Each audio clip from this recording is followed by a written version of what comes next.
You're watching the Wormhole Extremists. My name is David. I'm with Evie Hello. and Nicole, Hello, and hello. we've returned to Tolana. We have. Woo! We're revisiting a lot of places very quickly, and I Yep. am fond of it. Yeah, they are reusing locations to amortize the cost of creating these sets, and we're building on our own mythology. Yeah. I love Marie Stillen in this. She's I was great. going to Oh say, yeah. we have a few returning characters, including Marie, obviously Tom Macbeth, Yes. and Steve Mackay. Yep, that's exactly right, and you pronounced his name correctly. Yes. Yeah. I listened to your stream. Hey, there we go. And we talked to him a lot about it, so Yes, I have notes throughout the episode about your conversation with him. She is not wrong in this.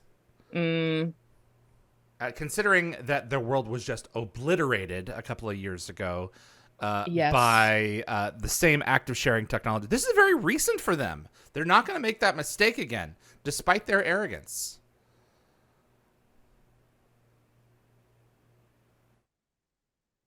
mate, you're not in charge of the planet.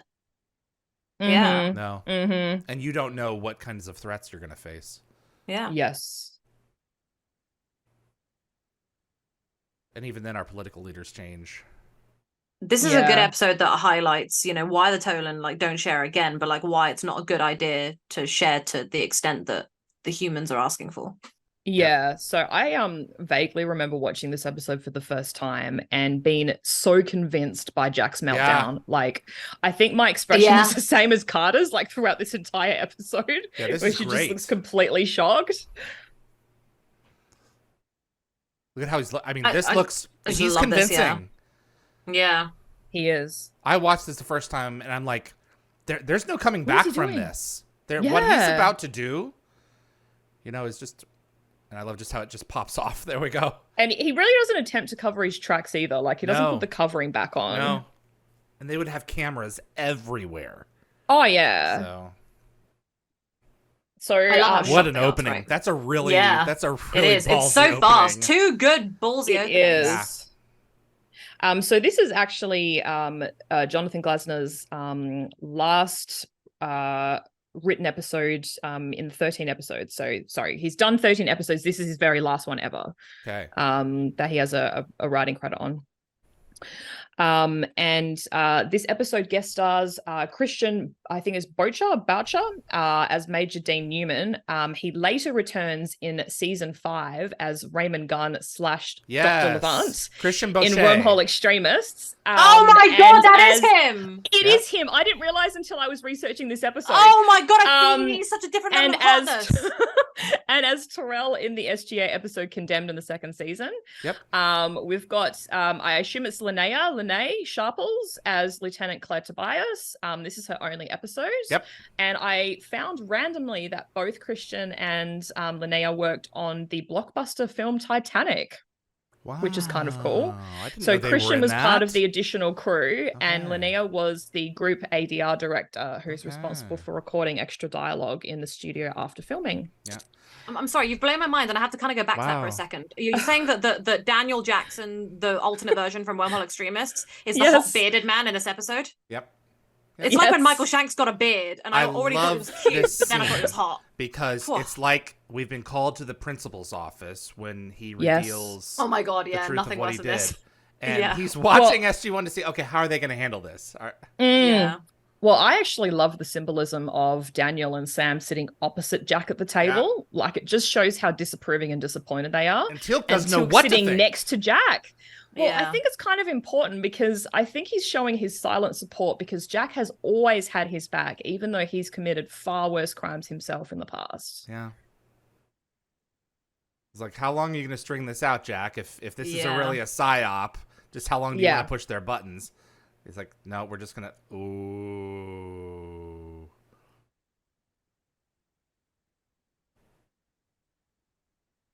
Mhm.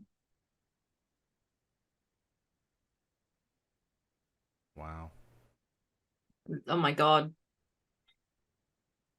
Do you think this one actually works? Or do you think they told him which one to pull off the wall and said, this one doesn't work, go nuts? I don't know. We've deactivated it. Maybe they Yeah. yeah. I bet it's a dummy. I bet it just lights up.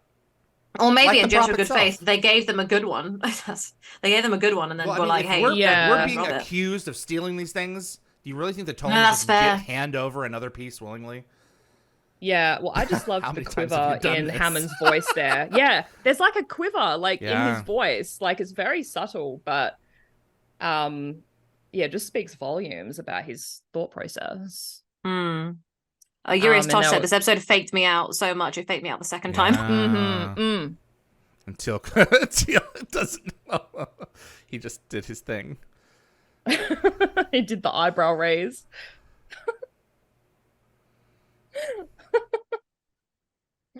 This is serious, Jack. It's the way he's just being so This like is just whatever. Just one of the most intense scenes that, with no due respect, that's coming. It's like, whoa, oh my god. Yeah. Yeah. Oh. Oh, that really hit. They're all really hurt. I love it.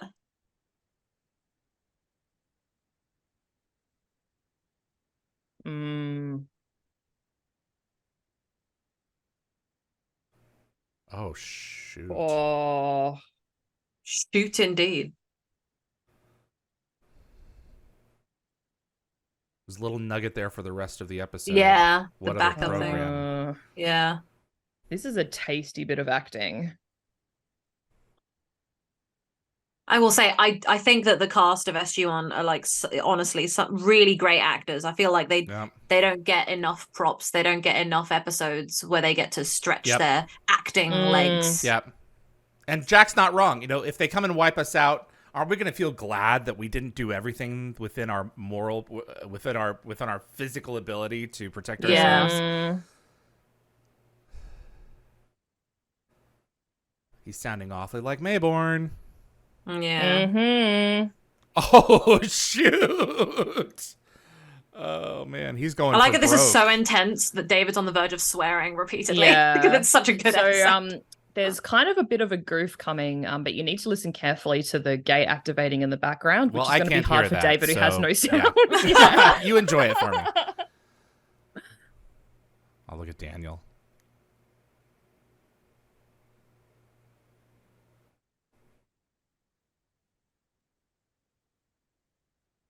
Yeah, he wanted to nip that one in the bud right away. Yeah. Yeah. So you can hear the 7th chevron lock and then the gate activating. Oh. Yeah. You may want to take that. But piece then there's of like hardware with randomly you. another chevron that locks. Oh, I see Oh, it. Oh, absolutely. God. Yeah, right on the shot. That is so silly. That is the silliest thing I've seen in a while. I've not noticed that. They weren't holding. Oh, they had each their own devices, so they didn't have to hold hands. It's like they weren't holding hands. You about to get told. Oh boy.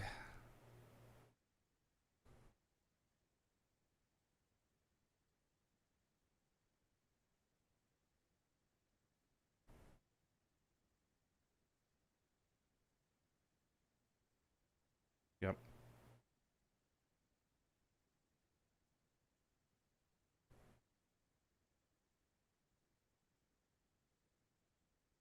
Wow.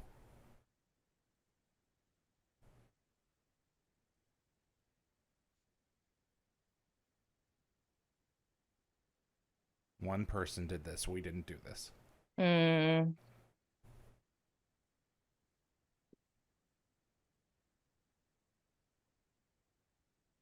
Mm.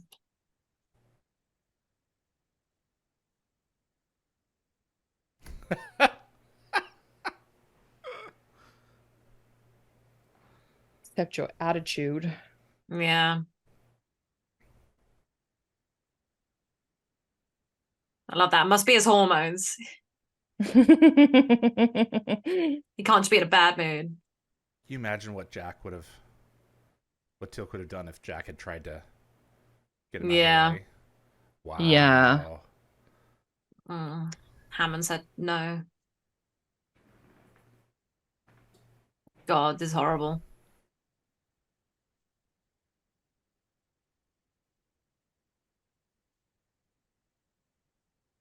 Now you can move out of the way. This would have been a great two-parter. Yeah. To really go into the belly of the beast. So many missed opportunities. So can be sad. Oh, this Oh interaction. boy. Oh dear. Oh no. Oh. Oh. It's like I'm totally overanalyzing the dialogue, as I do. Same. But the line that Jack says to Carter kind of sounds romantic to me. Oh, I hate, yeah. Like, what does that mean, bro? Well, he's sounding much more like Kurt Russell, you know, in terms of his tone, in terms of his kind of cutthroat personality. That's how I took it. Like, he's been different since the Abydos mission.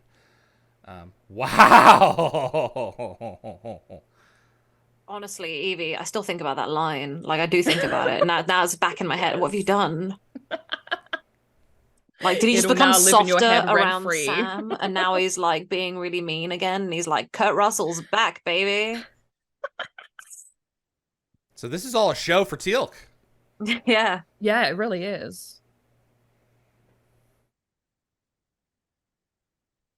Raywood said, put a flashlight in his eye, Janet. Yeah, that will fix it. That'll make Jack better. Oh.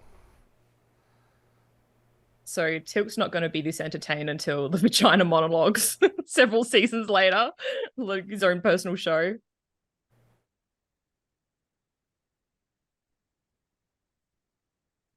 Or you can leave the command.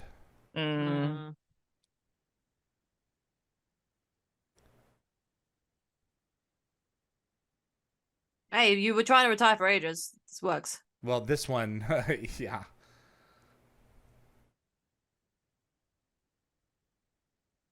One little, oh, here we go. I have a file. Yeah. And a U.S. senator. he should have dropped the file on the desk and there'd been like a big massive thud, like from all of the times that Jack's been naughty.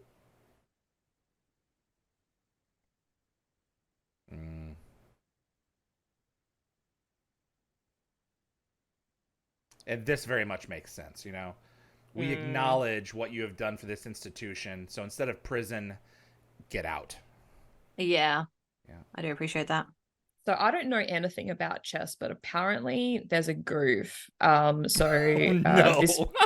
the chessboard? Watch the chessboard. Oh, I know. Apparently the move is illegal. He moves his king into check from his opponent's queen. Well, literally, that's just gibberish right to me. So that just, you know, of course he's going to be cheating with himself. I'd be surprised if that wasn't a goof so much as that. I was going to say, yeah, I feel like he's like feels really defeated, so he just puts himself into like a death, you know. Yeah. There's also a very subtle goof coming up with Daniel's beer bottle. So Daniel's beer goes from being uncapped to capped between shots, but you have to watch really carefully in the background. Jack actually opens the bottle and holds the neck with his left hand, and that's the bottle that he hands to Daniel. But it's very subtle. Oh my goodness. But Daniel doesn't like beer. I feel like sharing. Well, he says that, yeah. But he always has some beer and then gets very drunk very quickly. Yes, he does. And then someone should come pick him up. He's a cheap drunk. He should not drive home. Like I just remembered, didn't he draw like the bad straw? Didn't he got like the short one or the long one? Yes, it's like my favorite part of this episode, but we'll get there.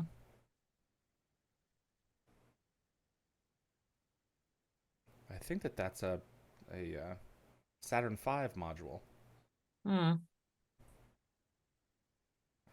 I don't really like beer. It looks like he loosened it. He didn't take off the cap properly. He like loosened it in the other room. But like the way that Daniel was holding it, the cap would have fallen off. It should have popped off. Yeah, you're right. Yeah.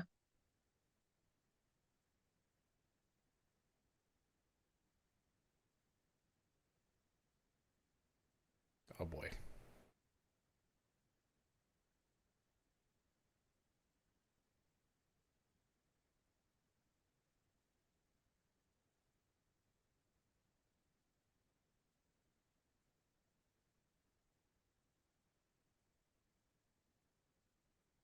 I wonder if this was real or if this is a part of the I was thinking that. Yeah.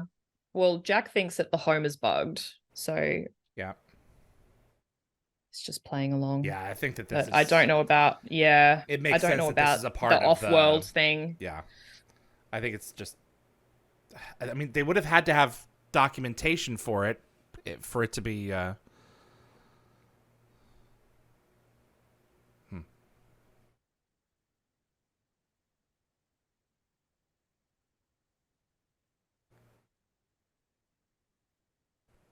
Your mission. Yeah. So the title of this episode had a couple of interesting translations in other languages. Like it's called Betrayals in France. Yeah. And my favorite is the German translation, which is literally O'Neill goes astray. Wow. Brilliant. Languages are funny.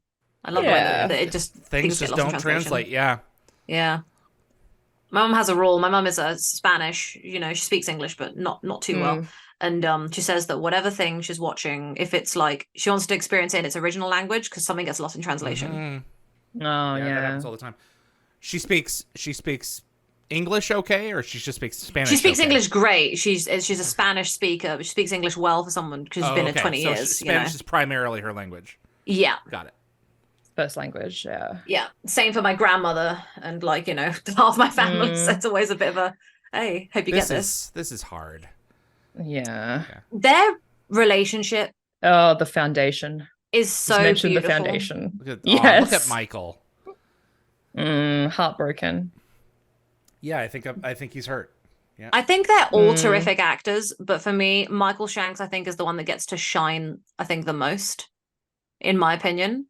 He gets given some great material, and he's always a bit more showing a soft side. Yeah, I think because he's so emotional. Oh, he's given allowed a lot to be a bit more emotional. Yeah, while Richard Dean Anderson has to do much more subdued emotion, which in a way, he's also a great actor. That's his character as well. Yeah, he's got to give a different performance. He doesn't get to, stretch as much, in my opinion.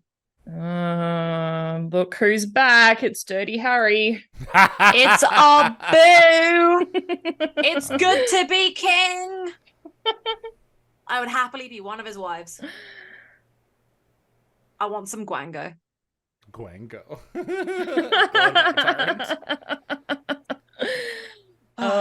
So I was listening to your interview, David, with Steve, and Steve explained in his interview that he initially thought that they were retiring RDA for real and Makepeace was going to take over the role of O'Neill.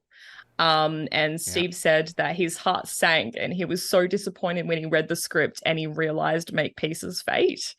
Because he'd thought that his character had built a really solid rapport with Carter, Daniel, and Tilk after rescuing them from Hathor and into the fire. And then he felt the two episodes didn't really jive together because it showed a digression in the characters' relationship. Yep. Well, he's a Marine. They're Air Force. And Sam is Air Force and O'Neill's Air Force, and there is a rivalry there. Yeah. So.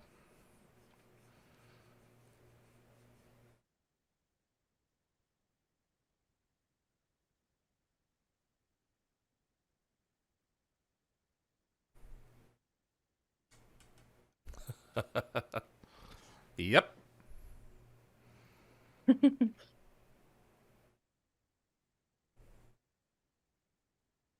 Here's my card.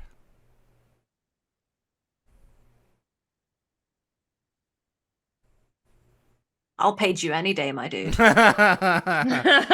backstory here, we met Tom last year, so. Mabel's just always been my favorite, Or the girls. I love him too. So. Yeah. He has the best character arc. He really does. Would have loved him and Vala to hang out. That would have been really fun. Yep. Hello, you betrayer.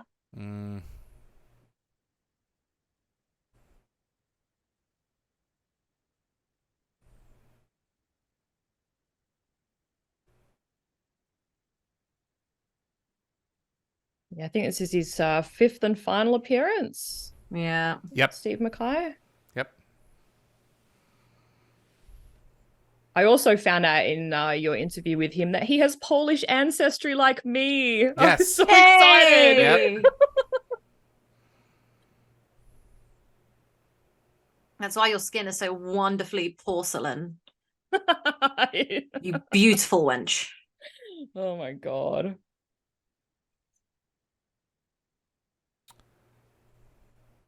Yes, thank you, Daniel. Honestly, like Daniel's a man after my heart. Mm-hmm. Absolutely loved that.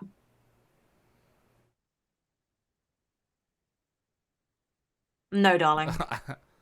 Not happening. Never trusted Oh, Jack's his command. voice has he's got like such a commanding voice. Daniel's so cute.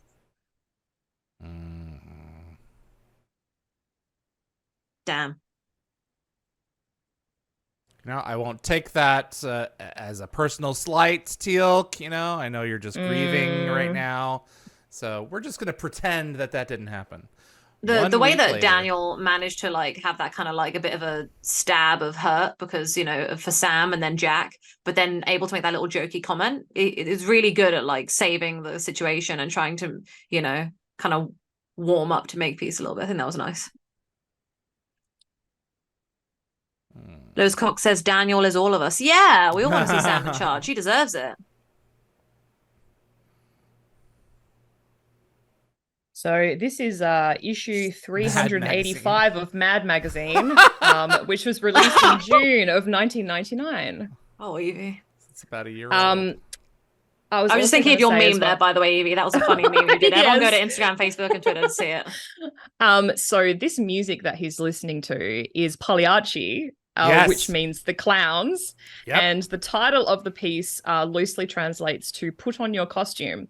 So this might be our first of 2 Seinfeld references in this episode. Yep.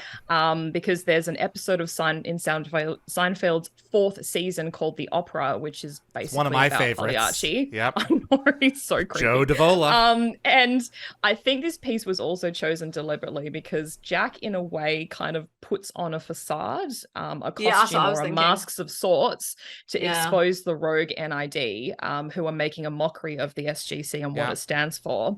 And the opera Pagliacci is also about betrayal and revenge. So it's like a little bit of foreshadowing. I remember watching this. I'm like, this is a good choice of music. Mm-hmm. Doesn't he turn it up? I think he turns it up. He just did, yeah. He just did. When he said he's interested. Yeah. Look at Mayborn. He's just like, doesn't he ask him to dispense with the melodrama? Yeah, exactly. He's so cagey.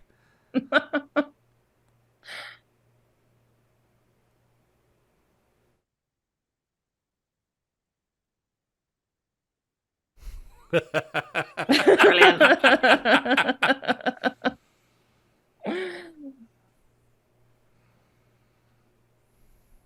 So it's the same jet set that we saw on Foothold. Yep. Yep. He really got to have a good time in here. Like Tom came in and got to mess around on private jets twice. Like, it's a good time to be him.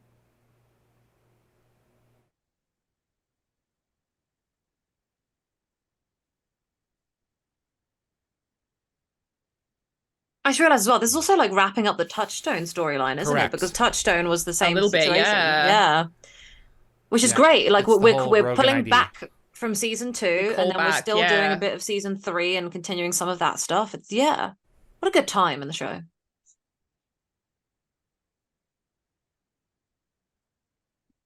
Nope. I think someone in the chat said earlier that the proud of communication ball looks like a chocolate Malteser, which is a chocolate that we have in the UK. Oh yeah, we have Maltesers too. So essentially, it looks like a brown communication ball is what Maltesers look like. And to be honest, I agree. So Mayborn just said, "I want you to command a unit," which suggests there are multiple rogue teams. Yep. Assuming that each unit has approximately 8 members, like the team on the planet Jack visits does, then there could be dozens of people involved. For a starter, like SG1 chased 4 men through the second Stargate and Touchstone, and only one of them has been identified. And what if that group had disbanded and each of them now has teams of 8? Like, that's a lot of people. Yep. There's also another Seinfeld reference coming up. Obviously a nod to Seinfeld because the phrasing and tone Jack uses when he greets Newman is the same on Seinfeld as Jerry. You mean hello, Dr. Lavant? Yes.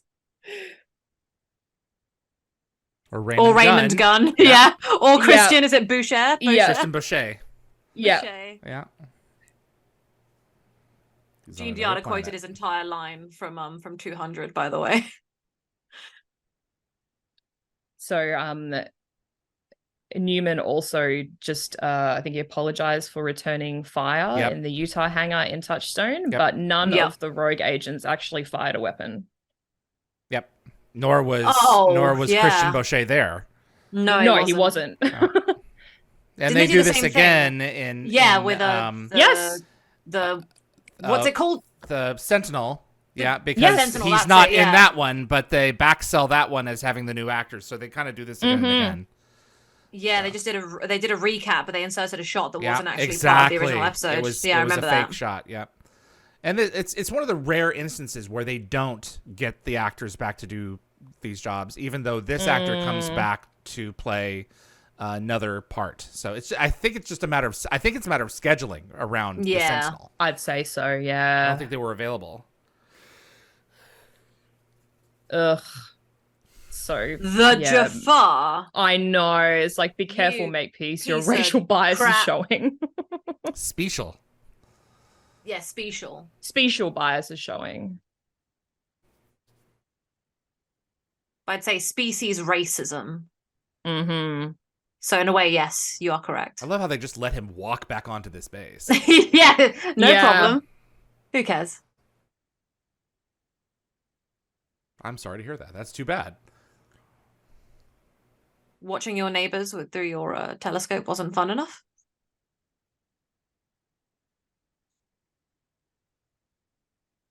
I don't care.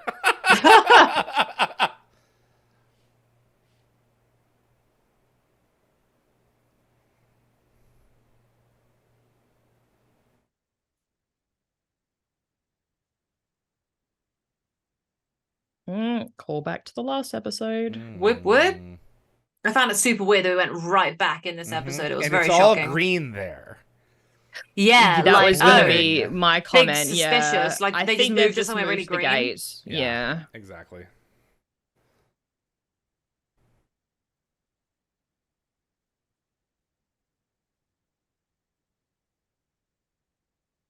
That's fine. So, like they never communicate with Eudora again. Yeah. So it's very quick, but it actually looks like Doc Fraser has been promoted off screen because the gold leaf oak clusters on her shoulders suggest that she's been promoted to major. Oh, amazing. Also, it's kind of a goof coming up. Everybody's saluting Jack. So it's relatively minor, but Janet is saluting O'Neill incorrectly. She uses the back of her hand. Yeah. So apparently her salute is more typically associated with the British Army or the Royal Air Force. Good shot theories. There. Yep. Yes, it is a good shot. Oh, you can see the devastation. Look at that. They did just move I never noticed that. Good I never noticed that. And look they rigged up the gate. The DH. This has the wiring all over it. I think that's like fantastic continuity there. That's it's pretty a great continuity. I think Stargate often fails that, but it's actually nailed it today. Evie, was there anything else you want to say about the hand thing for the salute that Fraser did? I was going to make a joke, but it's past now. It's fine. I'm sorry. Oh, you can still make the joke. No problem. Make the joke. Make the joke. Oh, it's sorry, out of context now. Oh. Sorry. I was just going to say, like, with Janet, I had two theories about her using the wrong salute. Like, either she was trying to subtly communicate her disapproval of O'Neill's behavior, or she was checking her own temperature. So it wasn't worth it. Evie, the joke still works. It's stealing never too late stuff. For a joke. So I'm not going to lie, right? Like, this guy, right? I hate him. Looking at him annoys me. Like, I'm just like, oh, you scumbag. I hate you. The worst of the worst, right? When I see him as, like, you know, quote unquote Dr. Jackson, I'm just like, yes, adorable, obsessed. You know, like, it's funny how the characters and the personalities can really like change the way you look at somebody. It's a diet Stargate command here. Yeah. I would have loved to have seen her again. Yeah. Yeah. It's like Hello, Sam fake Sam. 2.0. Knock off Sam. And someone said online that the crystals and coloring of the ZPM. anti-gravity device are very similar to the ZPM. Yep. Yeah. Yeah, that's a good point.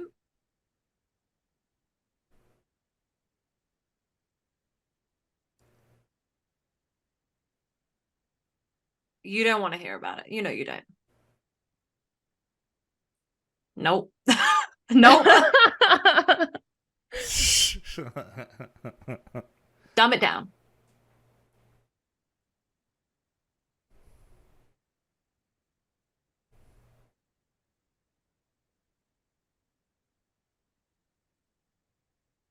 So I Rightly so, she's better than believe you. I had that rock in the middle of this device that we saw. So it had little purple crystals Oh. on the inside of it. Oh, you So sold it? I think we did, but I didn't recognize what it was at the time. I couldn't I Uh-huh. couldn't solve everything, but No. yeah. Is that ball thing supposed to be the ball thing from the AI art that Adam produced? No. Looks very No. similar. Yeah, it's he had the spirit of the idea of the alien tech for sure. It's swell, Harry.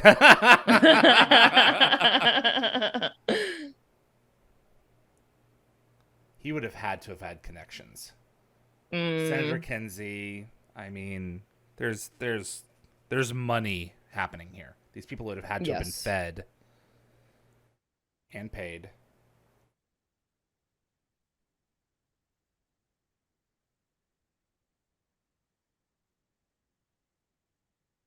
Ugh. Yeah, I would have Oh, loved this for a two-parter. yeah. Really getting O'Neill in some situations.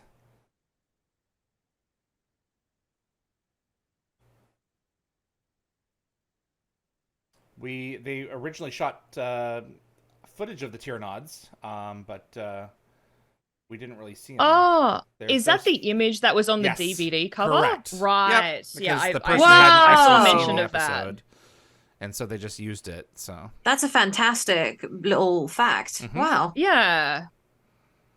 but they cut it out of the episode. At least we see him go on a mission, so we get Yeah. something.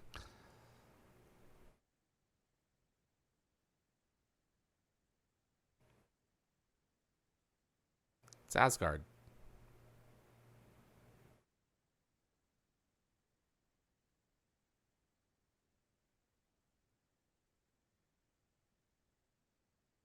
You should have tapped him on the shoulder.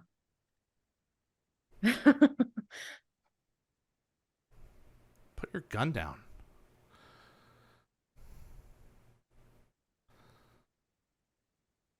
Cool shot. I wish we'd gone back to this planet. Yeah.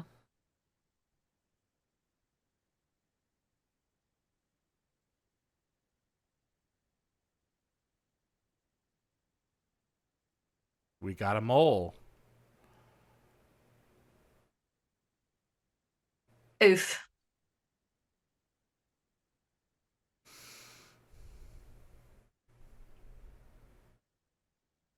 The betrayal doesn't feel like it was such a strong betrayal because I never really like Makepeace wasn't really like You my didn't really feel favorite. connected to him? I didn't Yeah. feel too connected to him. No, I wish that it hit harder who the mole was.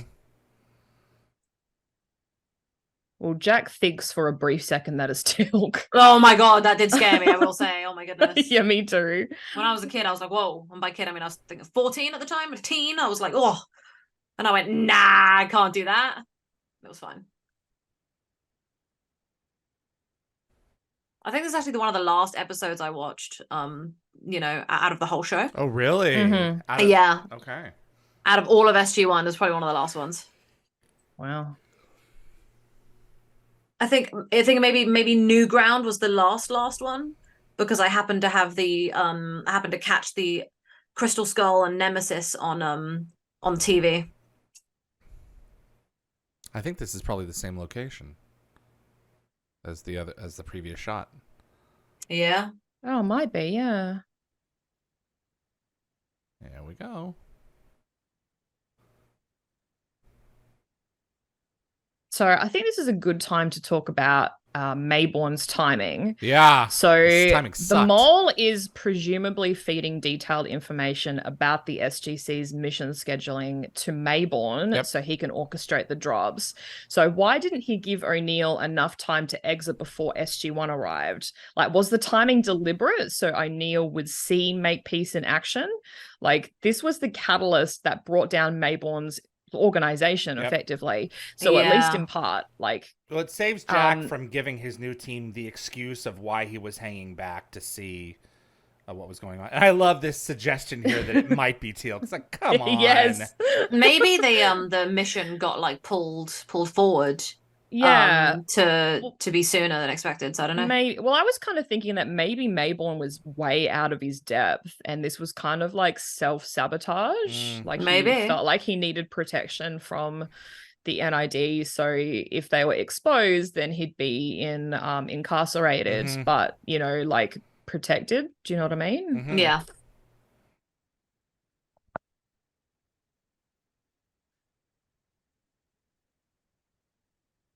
I think I sold that monocular. Huh. I sold one of them.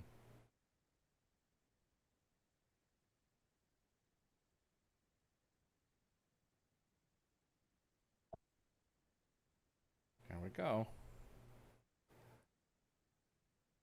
Got him.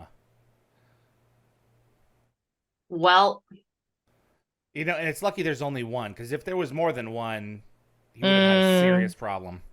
See him turn around? Yeah. Yeah. And the Asgard are here too. I don't know how much they were watching because like the Asgard appears after Jack dials the gate address. Yep. But I'm sure like, he just did that thing where he the checks the last one. They're able to locate the planet, but they wouldn't have seen the order in which. No, but you can check the DHD. They're able to check the last address is dialed. That is a thing. Yeah, so I'm sure the Asgard have that ability because we get it eventually. So, and he did. He caught it. All he has to do is just double check and go, yeah, that's definitely what I saw. And this is the order, like cross-reference, kind of like a database for possible matches, maybe. Yeah. His timing sucked. My team. Oh no. Dr. Levant, get out of there. You need to go film a TV show. So like I'm assuming they thought of this beforehand, but like Jack is about to step through the gate without a GDO. Yep. Do you think maybe the Asgard communicated the location of the planet to the SGC so they knew that O'Neill was coming and then opened the iris? Yeah, I'm sure. Hmm. That is so cool. I love his threat here. It's good. It still suggests at this point that they're experimenting on us. You can go with the Asgard and be experimented on. Yeah.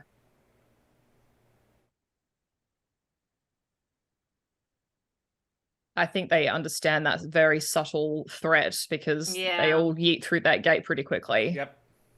You don't want to mess with the Asgard. No. So this comes, we're about to come out to the bit with Jack keeping his hand in the gate. Yep. So Gateworld proposed a theory that O'Neill kept his arm in the event horizon as he emerged Earthside because a Stargate can't be terminated by traditional means when matter is in transit. But this theory is kind of blown out of the water, pardon the pun. When the puddle jumper gets lodged in the Stargate in the Atlantis episode 38 Minutes, there was also a discussion on Facebook yesterday about this topic. Somebody eloquently said it's all or nothing when it comes to matter being transmitted through the Stargate. Yeah. Is there more? You want more technobabble? Yeah. I thought we were coming to a conclusion. No. I thought we were coming to another thing. The whole gate hand in the thing or like stuff in transit thing is always so confusing because it tends to not stick with it entirely. See, if Travell and her aide are here, this suggests that they were anticipating that this was happening right now. Yeah. So also we kind of missed Makepeace's fatal error. He called Newman by his name. They shouldn't have been familiar with each other. Did he actually? Yeah. Oh, that's hilarious. To be honest, I understand why they're doing this, but like, it's not okay. Do you really think that the Asgard were actually prepared to cut ties with Earth? Because, like, what happened to our great potential? I don't think the Asgard were. Yeah, I don't think them. I think the Tonans. Everyone else were, but I don't think the Asgard were. The Tolan, the Tok'ra, and the Nox, but I think we're about to find out.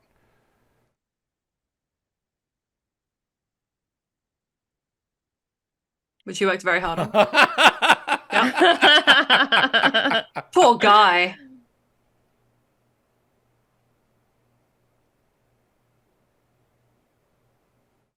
So, David, in your interview with Steve, you spoke of how true Makepeace was in his convictions and how it was a relatable position.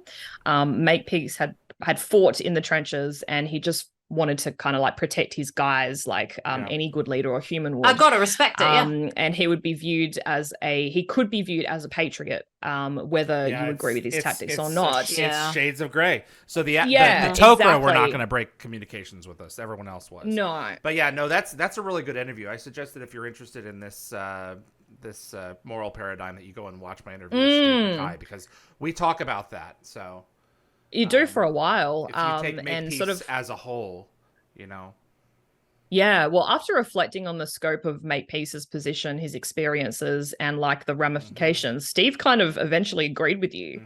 Well, no one wants to play a bad guy unless you're But yeah, I love that it's been. No, go, David. Well, they like me. The Asgard like me, so that's another nod. They're exclusive to O'Neill. They're big O'Neill fans. This is such a cute reunion. Yeah. I was gonna say it's been 26 years, and you/Dalvergate is so capable of bringing out new content or new ways of thinking about Stargate, and I do appreciate that. Thank you so much. Absolutely, and I'm privileged to have people continue to talk about it. I mean, Steve came. We've been working on getting him on for like a year, so it was good. Wow. This is such a cute this conversation. Exchange is the best. They're so awkward together. It's like two adult brothers trying to Sam say, and I Teal'c love in the you, back man. they're both kind of really enjoying this. Oh my god. They're going to have to admit what they did in a minute. They're like, ooh, doesn't mean anything, actually. Sam and Teal'c just looked at each other when Jack gave the thank you. Like, don't rat us out, don't rat us out. I lost. These looks here. I love the cheeky music. Yeah, this kind of lighthearted chemistry then is so great. It reminds me of I know. It reminds me of season 8 when Daniel gets shot and he's like, "Who shot me?" and they're all looking at each other really awkwardly. Yes. So I have a question for you guys. So now that we know that Makepeace is the mole, do you think Makepeace was the informant that Armin Selleck alluded to in Secrets? Because like we were first introduced to Makepeace in season 1, so like he was around at that time. I would think that someone like Kinsey. No, I really think that Makepeace is a patriot. Would have been good. Yeah, I genuinely don't. I think he's like he's not a monster. Yeah. I don't think he's necessarily right, but I do think that he's Why would I he think leak that he was it? true It would in be his not beneficial. convictions. I don't think that he was doing it for personal gain. I don't. Yeah. So the Rogue team doesn't invent or create any technology. They take what they need to survive, and they do so unethically. So who do you guys think that sounds like? Like the Rogue team was working so hard to defeat the Goa'ulds, they became them. Yeah, basically. In some respects, I mean, they're not enslaving any civilizations, but it's not great as well. So that's Shades of Grey. Hope you enjoyed it with us.